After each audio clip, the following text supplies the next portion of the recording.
رب کریم نے ارشاد فرمایا الیوم اکملت لکم دینکم، آج میں نے تمہارے لیے تمہارا دین مکمل کر دیا ہے، مکمل ہو گیا دین، اس کے بعد کوئی اور دین نہیں آئے گا۔ اس آیت نے بتا دیا کہ حضور آخری نبی ہیں، دین مکمل ہو گیا، اب کسی اور پیغمبر کی، رسول کی، دین کی، کتاب کی ضرورت باقی، آج میں نے تمہارے لیے تمہارا دین مکمل کر دیا۔ اور کیا خوبصورت لفظ ہیں قرآن پاک میں، فرمایا وَأَتْمَمْتُ عَلَيْكُمْ نِعْمَتِي، اور آج میں نے تم پر اپنی نعمتیں تمام کر دی، نعمتیں مکمل کر دی۔ وَرَضِيتُ لَكُمُ الْإِسْلَامَ دِينًا، اور اللہ فرماتے ہیں میں نے تمہارے لیے دین اسلام کو پسند کیا ہے، یہ میری رضا ہے، یہ دین اسلام تمہارے لیے پسند کیا ہے۔ کوئی بندہ ساری زندگی مخلوق کی خدمت کرے، ساری زندگی رستوں سے کانٹے اٹھائے، ساری زندگی خیر کا کام کرے، کسی کو تکلیف نہ دے، لیکن اگر مسلمان نہیں نا، اگر کلمہ نہیں نہ پڑھتا تو اس کی ساری عمر کی خیر بھی کسی کام کی نہیں، اس لیے کہ رب فرماتا ہے جڑ دین اسلام ہے، جڑ ہوگی تو پھر شاخیں قبول کی جائیں گی نا، تو اگر جڑ ہی سرے سے نہیں ہے تو خیر کرنے کا معنی، کچھ لوگ کفار کی، مشرکین کی تعریف کرتے ہیں کہ جناب بلے بلے اتنے ویلفیئر کام ہو رہے ہیں، تو یاد رکھو سب سے ضروری جڑ ہے۔ قرآن پاک میں رب تعالیٰ نے منافقین، مشرکین اور کفار کے اعمال کی بنیاد اس طرح کی بتائی ہے کہ جس طرح پتھر پر تھوڑی گرد پڑ جائے، ذرا ہوا کا جھونکا ہے یا بارش آئے تو پتھر صاف کا صاف ہو جاتا ہے، ان کے اعمال اس طرح کے ہیں۔ اس خیر کا کیا مطلب کہ جس خیر میں ایمان ہی شامل نہیں، جب تک بندہ مومن نہ ہو اس کا کوئی عمل بھی اللہ کی بارگاہ میں قابل قبول نہیں ہوتا۔ یہ آیت نازل ہو گئی، فرمایا دین مکمل ہو گیا۔ او میرے بھائیو، خدا را سوچو، کوئی شے مکمل نہیں دنیا میں، کوئی شے، کروڑوں کا مکان بنا لو پھر بھی کوئی نہ کوئی نقص نکل ہی آتا ہے، کوئی دنیا میں شے مکمل ہے ہی نہیں۔ اگر کوئی شے مکمل ہے تو وہ مدینے والے رسول کا دین مکمل ہے۔ مکمل، جب ہم کہتے ہیں نا مکمل دین، تو لوگ سمجھتے ہیں تو شاید سادی سی بات ہے، یہ وہ والی بات ہے جو دنیا میں کہیں نہیں پائی جاتی۔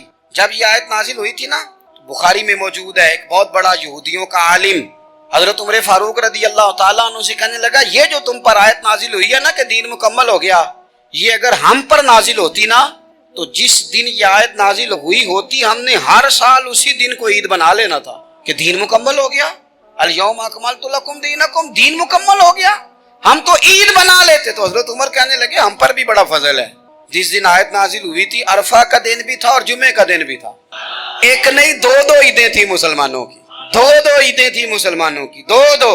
عزیز بھائی، دین مکمل اللہ نے دیا۔ اور حضرت عبداللہ ابن عباس رضی اللہ تعالیٰ عنہ نے تو ایک مقام پہ اس کا ذکر بھی کر دیا، جب ان سے کسی یہودی نے کہا نا یہ آیت ہمیں ملتی تو ہم عید مناتے، تو فرمایا تم ایک مناتے نا، ہماری دو تھی اس دن۔ جمعہ بھی تو مسلمانوں کی عید کا دن ہے نا۔ بہت سارے لوگ ہیں بیچارے جو کہتے ہیں اسلام میں عیدیں صرف دو ہیں، اور وہ بھی صرف پریشانی انہیں عید میلاد النبی والے دن ہوتی ہے، اس کے آگے پیچھے نہیں ہوتی، حالانکہ نبی پاک علیہ السلام نے کہا ہر جمعہ بھی عید ہے، خود حضور نے فرمایا، لیکن وہ اڑ جاتے ہیں کہ نہیں عیدیں صرف دو ہی ہیں۔ بھائی آپ یہ کہہ سکتے ہیں کہ اسلام کی معروف عیدیں دو ہیں، اپنے معنی اور مفہوم کے لحاظ سے جس کو یوم عید کہا جائے وہ عیدیں دو ہیں۔ نبی پاک صلی اللہ تعالیٰ علیہ وسلم نے میدان عرفات میں خطبہ دیا۔ یہ جو واعظ و نصیحت ہے نا، خطبہ، تقریر، یہ دنیا کر رہی ہے، کرتی رہے گی، کرتی چلی آئے گی، اور اس کو میرے نبی پاک علیہ السلام نے پسند فرمایا۔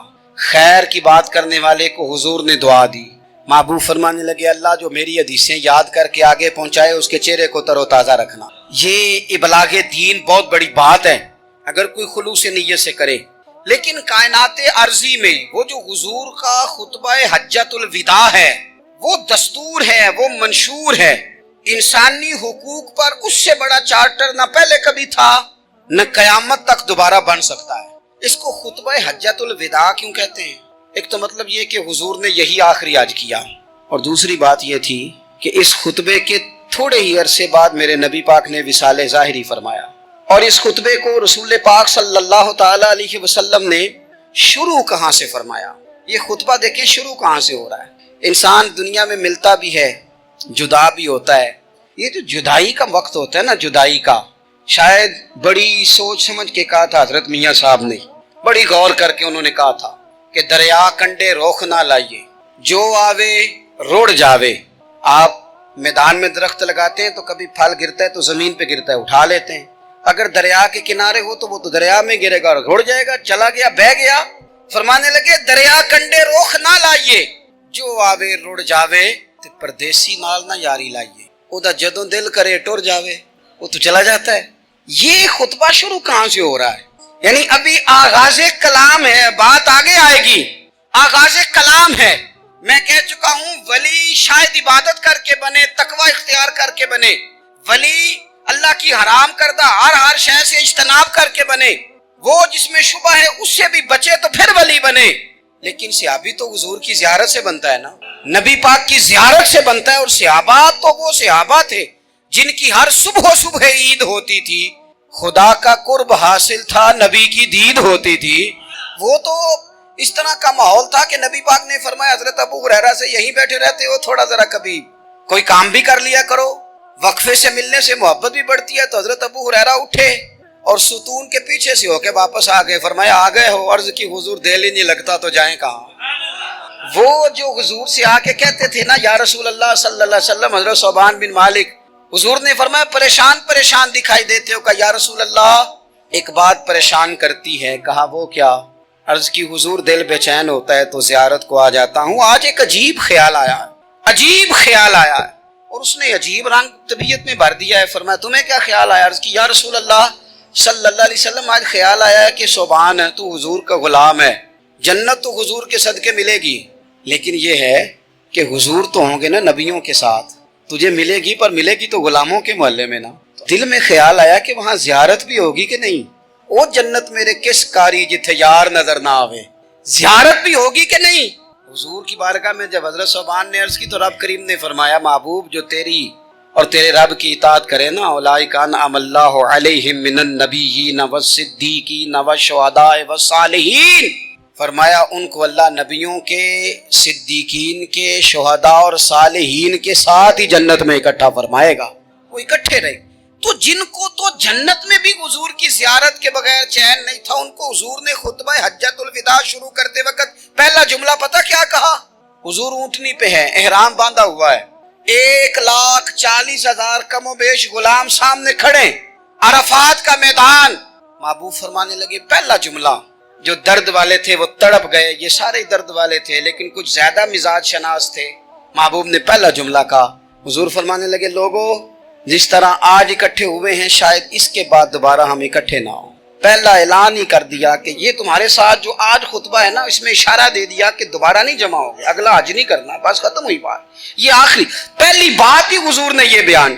اب وہ اتنے دل نرم ہو گئے حضور کی بات سن کے، آنکھوں میں آنسو اس طرح آ گئے، طبیعت کا ملان اتنا بڑھ گیا کہ ہر ایک کا دل کشکول بن گیا، ہر طرف سے آہیں اور سسکیاں ہیں کہ حضور کے وہ جملے یوں صحابہ لے رہے تھے جب آپ سے کوئی کہہ دے کہ بھائی یہ وقت بس آخری ملاقات کا ہے، تو پھر انہوں نے وہ تو حضور کی ہر بات ہی توجہ سے سنتے تھے، پر یہاں جو انداز بن گیا وہ انوکھا بن گیا۔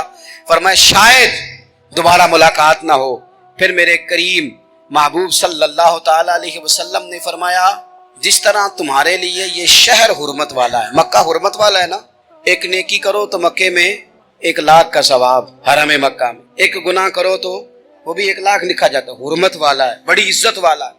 فرمایا جس طرح یہ گھر عزت والا ہے کعبہ، جس طرح یہ شہر عزت والا ہے، فرمایا جس طرح آج کا دن حرمت والا ہے، مسلمانوں میں تمہیں بتا کے جا رہا ہوں، تمہیں سمجھا رہا ہوں، اسی طرح میں نے تم سب پر ایک دوسرے کے مال اور عزت کو حرمت والا کر دیا۔ اور صحابہ کو نا حضور نے پہلے یہ سبق پورا، حضور نے پوچھا، یہ بھی ذرا کمال ہے، یہ بخاری مسلم کی حدیث ہے، حضور نے صحابہ سے پوچھا 9 ذی الحجہ ہے، جمعے کا دن ہے، ذی الحج کا مہینہ ہے، سب کو پتہ ہے، لیکن نا آپ جمعہ پڑھنے ہیں تو میں آپ سے کہوں کہ آج کون سا دن ہے تو آپ کہیں کہ جناب جمعہ ہے، عجیب آدمی ہے جمعہ پڑھا رہے ہو، لیکن جو صحابہ کا انداز ہے وہ اور ہے۔ حضور نے پوچھا آج یہ کون سا مہینہ ہے؟ یہ ادب ہے، یہ مقام ہے، یہ وہ مقام ہے جہاں بہت سارے صرف عقل والے بندے جو ہوتے ہیں نا وہ بیچارے گرتے پڑتے ہیں، کہتے ہیں جی بات آتی ہو تو بتانی چاہیے، یہ کیا بات ہوئی جی، بندہ بولے ہی نا، یہ کیا لیکن کچھ لوگ ایسے ہیں جن کا دھارا ادب کچھ اور ہوتا ہے، انہیں ڈھیروں باتیں بھی آتی ہوں تو ہر جگہ بات کرنے کی نہیں ہوتی، سب جگہ کہانیاں سنانے کی نہیں ہوتی۔ حضور نے فرمایا کون سا مہینہ ہے؟ قربان بھیا کو زبان ہو کے کہنے لگے واللہ و رسولہ عالم، اللہ جانے اللہ کا رسول جانے، سانو تے قید سجن دا گہنا ہے، وہ جینج رکھے ایسا اونج رہنا ہے، ہمیں کیا پتا؟ پوچھا کسی نے، لکھا ہے صوفیاء نے، کسی نے پوچھا، تمہیں پتا نہیں، کہنے لگے چپ کر، ہمیں کیا پتا کون سا مہینہ ہے؟ تو حضور نے فرمایا آج تاریخ کون سی ہے؟ بھائی صاحب کو پتا تھا نا 9 ذی الحج کو یہ حج ہوتا ہے، کون سی تاریخ ہے؟ کہا واللہ ورسولہ عالم، اللہ جانے، اللہ کا رسول جانے، قربان جائیں۔ حضور نے پوچھا دن کون سا ہے؟ سب کو پتا ہے جمعہ ہے، کہنے لگے واللہ ورسولہ عالم، اللہ جانے اور اللہ کا۔ وہ صحابہ بتا کیوں نہیں رہے؟ پہلے محبت کہتے ہیں، صحابہ کا جواب یہ تھا ہمیں کوئی مہینوں سے غرض ہے، ہمیں کوئی دن سے غرض ہے، ہمیں کوئی تاریخ سے غرض ہے؟ حاجیو آؤ شہنشاہ کا روزہ دیکھو، کعبہ تو دیکھ چکے، کعبے کا بھی کعبہ دیکھو، ہمیں تو محبوب سے غرض ہے۔ مہینہ تھا ذی الحج کا، اگر حضور کہہ دیتے ذی الحج نہیں ذی قعدہ ہے تو ہم نے ذی قعدہ بنا لینا تھا۔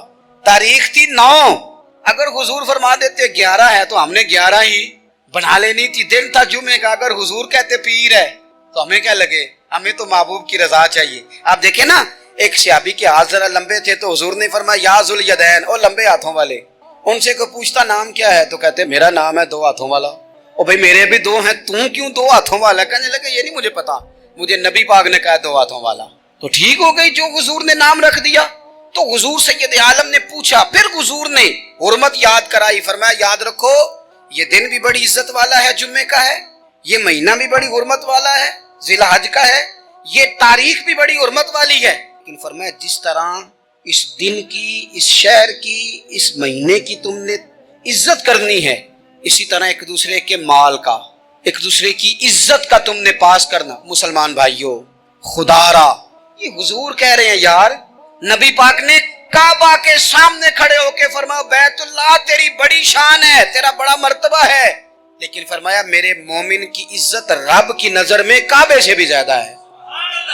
ہم کیسے بیٹھ کے یار، ہم کیسے جرات کرتے ہیں کسی کی پگڑی کھولنے کی کونے میں بیٹھ؟